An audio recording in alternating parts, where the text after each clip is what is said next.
Greetings and welcome to Beauty and the Beasts, produced by Fantasy Art Enterprises, Erol Otus, Matthias Genser and Paul Reiche III, copyright 1979. So these guys did the Necronomicon.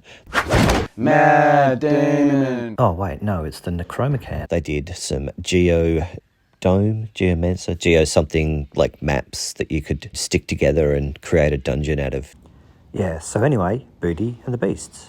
They're aiming for the higher end characters because, 1979, people had higher level characters, and so they did a challenge, and that's what these were. And they're fun challenges.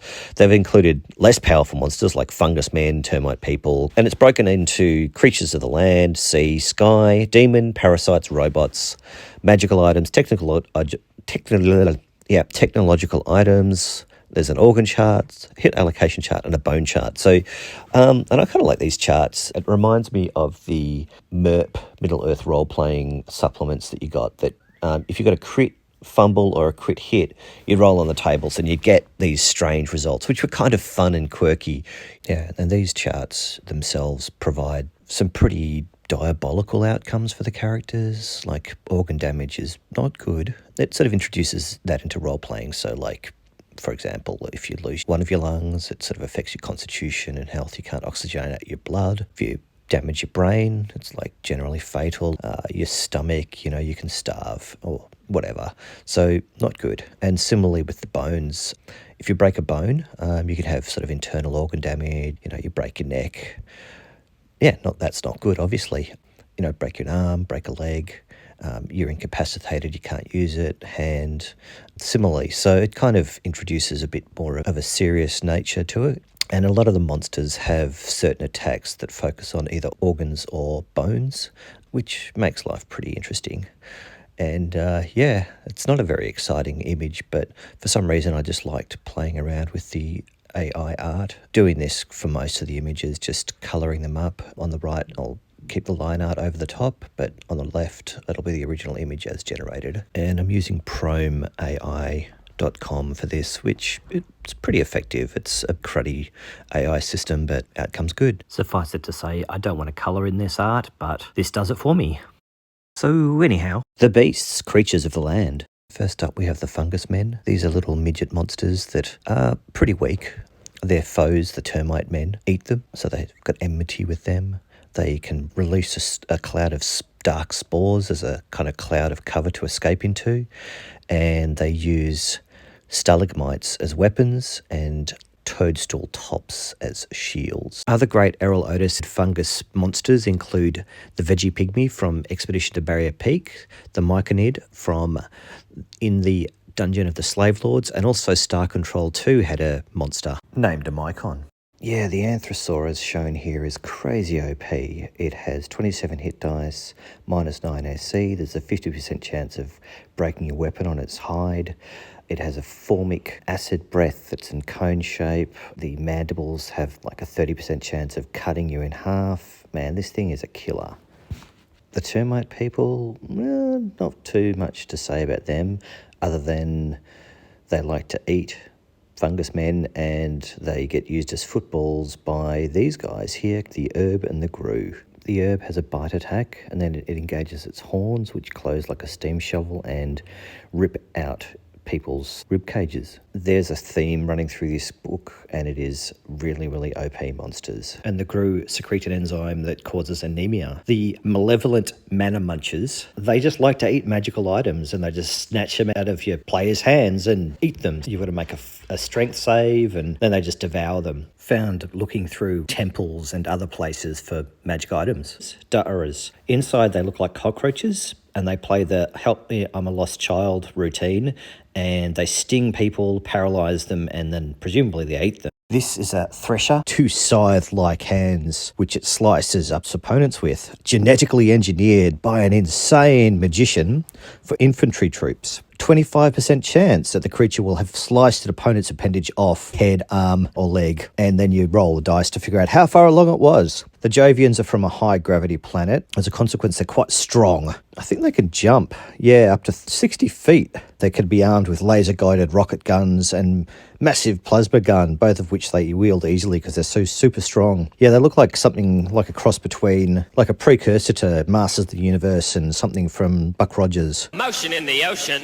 The sonic fish that has a very effective weapon he can use when defending himself or when he hunts a prey. It's a high-frequency sound-generating organ which can blast an opponent in water for sonic damage. Oyster people, or water wefkins, they provide psychiatric service to other monsters. That's kind of funny. I wonder if they charge by the hour. They tend to be a bit neurotic by our standards. They psychoanalyze mingo snails.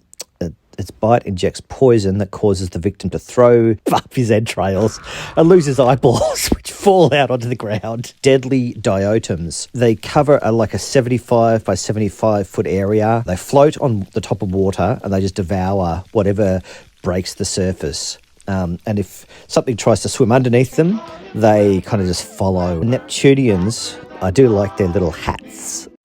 The Mazjanada, half a lobster and half a woman. They are adept magicians. They delight in philosophical banter. In addition to spells, these creatures can slap an opponent with their tails. That is a cool picture. The unknown sea beast spotted by Captain Quongo in one of his many voyages. Captain Quongo, I really wish that it had a name, but it's an unknown sea beast. A vacucumber. It has 11 huge tentacles, 5 feet in diameter and 500 feet long. With these tentacles, it combs the ocean around it for bits of food, sailors, scuba divers, large fish, to suck down into its immense stomach. So you bounce around this tube and you take damage. Creatures of the sky, the egg people of Venus. Its prominent distinguishing feature, however, is the copter-like extension affixed to the top of its head. They are the epitome of inconspicuousness. Well, they look pretty damn conspicuous to me. A beambat. One of the more uncommon creatures of the night, the beambat looks like a giant bat with a large red jewel in place of its face. It has the ability to project from this jewel a red beam affecting one target, draining all of the blood from the victim's body. Sky fungus. Traversing the sky on its pressor beams, the dreaded sky fungus leaves a wake of desolation. Utilizing its tractor capabilities, the sky fungus grazes by attracting all the desirable organic matter directly below its gas bag neck people. Gas bag. Yes, yeah. The picture's cool. They hang around in parties, so life's a party for them. They can also attack with their feet as they float from above, kicking. But those feet look pretty horrible. They're pretty powerful looking feet. Oh, they've got atrophied arms. Oh yeah, those arms look atrophied. They're like, they can just slap you. Butterfly person, they look kind of naff. Living in an idyllic lifestyle, butterfly people keep mostly to themselves. If provoked, however, these creatures can attack ferociously. The ferocious butterfly people. Now, demons. Man, the Pirata demon, that's freaking unreal. It just bites off and immediately voraciously consumes and excretes whatever it's bitten off. You've got the imps of the perverse. These abominations vary greatly in form, so they cause confusion and nausea. Racking the victims with convulsions and causing projectile vomiting. Yay. For the life of me, I can't figure out what this art is for or where it's from specifically. But it's a cool dragon and clutching a spaceship, so Erol Otus, you rock, man. The demon, queen of lust. So a lascivious demon appears as the dream girl of any male character. That is, it appears different to different characters, conforming to their female ideal. So when viewing the demoness, males must make a wisdom roll. If they fail, they fall totally under the control of the queen and will carry out her every command. If they make their saves, they will merely fall in love with her and will perform accordingly. That is, they will not obey her commands, but they will not harm her and will probably try to impress and protect her. She will not harm the males under her control, but will rather induce them to perform lewd and depraved acts of all sorts, for the queen of lust feeds on orgasmic energy. and will keep her men around as long as they can provide such. Unfortunately, the men are kept going at such a pace that they lose 1 to 3 points of constitution per day, and when the constitution reaches 0, they die of exhaustion. Wow, so she's pretty powerful. There you go. And we have parasites, the macrocyte. Oh man, I love this image of the macrocyte. That's so cool. Just, yeah. Yeah, I do like his art. So the macrocyte attaches itself to people and uses them to eat for it, and it just eats the food that they eat. So those flailing tentacle appendages hit and latch on to a stomach, inject a narcotic that makes the people docile, and then they go around eating stuff that feeds where it's attached, and then it eats. So yeah, cool monster. Reminds me a bit of the Illithid's hive mind that appeared in the R.A. Salvatore Dark Elf series when Drist was captured by the Mind Flayers. What else do we have? We've got wound lice. I'm not going to read that out. That looks pretty horrible. The spine crab are inhaled, and then they grow, and they nestle in the spine, and they absorb the electricity from the spinal cord, and they replace the spine, and so when you remove them, you're paralyzed. So nasty, nasty monsters. The marrow worm, the scranolid. Yeah, so if you're after a bit of body horror, then these things are for you. The Neela is basically a clone of an alien from the movie Alien in terms of its description, its life cycle, pretty much everything.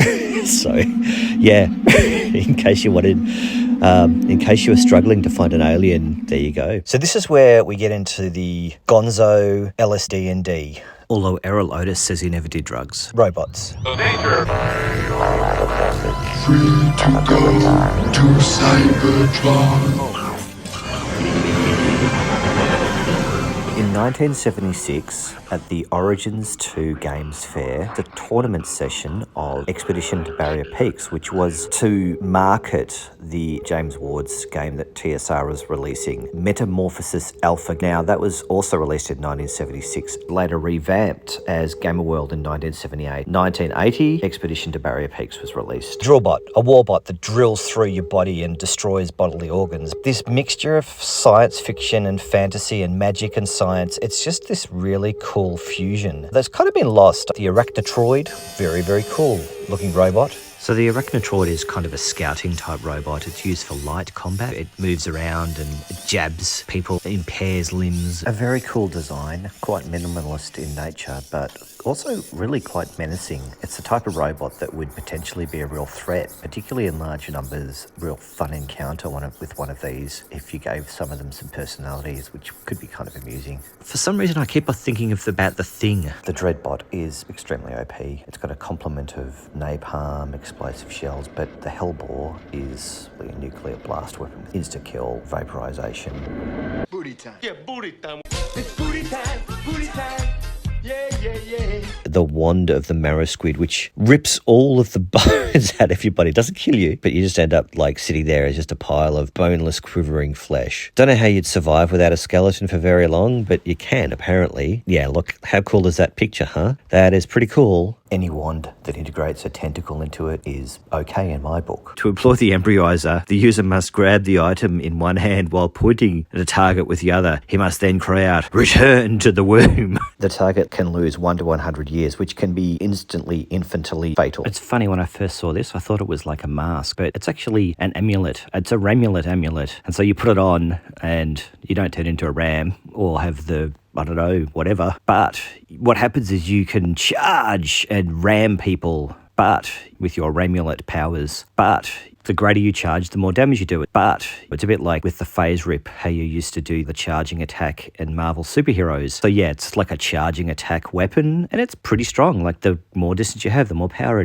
you get. So kind of fun, but you know, you've got to strategically place yourself to do it. And once you're in there, you've got to disengage and everything. Anyways, the Ramulet. So one of the things that I like about this little project is that in researching it, I discovered that Erol Otus and Paul Reiche III later went on to work on something that really inspired my kids, which is the Skylanders series. It's kind of nice to know that these guys were inspiring us and they're inspiring our kids. I doff my cap to you. The Helm of the Heinous allows the wearer to speak with the dead, to avoid conflict with undead, and to fire a yellow beam of that kills immediately. I'm Mr. Meeseeks! Look at me! Summoned by a ring of gumbos, which has 3 to 36 charges. Gumbos are mindless, 1 hit point, 4 foot tall, weak, easily hit minions. And they do things like they would open a trap door, they would just die willingly for you. There's a number of images of the gumbos throughout. Gumbos at a convention, gumbos at a party, and why not just gumbos everywhere? Yeah, they're great.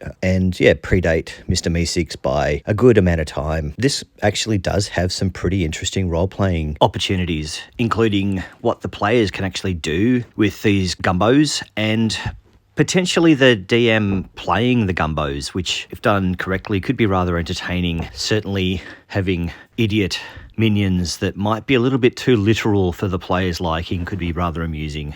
Yeah, just so much potential here, and it's all stuff that you can build on. Technological items, dum dum dum. In terms of transportational devices, we have ornithopters, Atlantean skyships. They hold about 15 people. They're no longer made, so there's only a few left. The lift belt, which allows you to jump. The whirly chair, which is a little personal helicopter. We've got the personal teleporter, which is obviously what it sounds like. And then there are all these weird guns and stuff, which look like they're straight out of Expedition to Barrow Peaks. Anyways, the Instrument of Sacred Spray, which is a holy water pistol. The United States Army pulsar laser rifle. There's a maser, neutronium gun. I like the neutronium gun, which has a piece of neutronium within it, held in place by a magnetic field, and when you press the trigger, the magnetic field is shut down and everything in a cone is sucked into the neutronium, super densely compacted into nothing. And when you use all the charges, the magnetic field breaks down and everything within 40 feet gets sucked into the neutronium, which kind of sucks if you're holding the weapon, I'm guessing. A force bracelet, which is like a personal force field device. The tractor pressor plate, which is a push-pull device, negating ionic charges. The deionizer. Completely ceases all neural activity and leads to immediate death. A universal translator, which sounds pretty handy. The exoskeleton, which is very cool, developed for use in close combat situations with physically superior aliens. Power to provide the wearer with the strength of a small bulldozer. All this stuff is probably easily damaged, but it's a kind of cool supplement. And, you know, these things are worth having a look at. This thing is just full of ideas, lots of ways to add spice and variety and quirkiness to a campaign or an encounter. Lots of just fun stuff that, it's a bit kind of old the way it sort of sits. It's not handed to you, and it's definitely a product of its time. There's some very puerile humour in there, which appeals to me for some reason, and there's some pretty rubbish stuff in there, but there's lots of good stuff too. Gamma World. And the Erol Otus art is just a real pleasure to check out. It was fairly important In the realm of Dungeons and Dragons! the science and fantasy genre that probably never really took off as much as fantasy, but still very, very cool.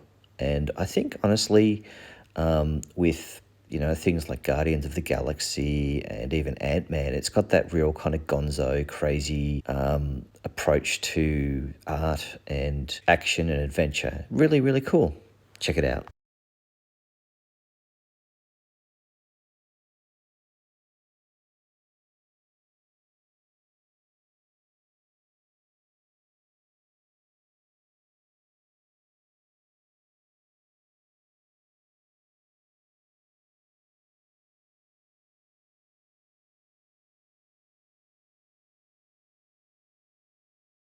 Breathing devices, particle beam weapons, we've got Taspers,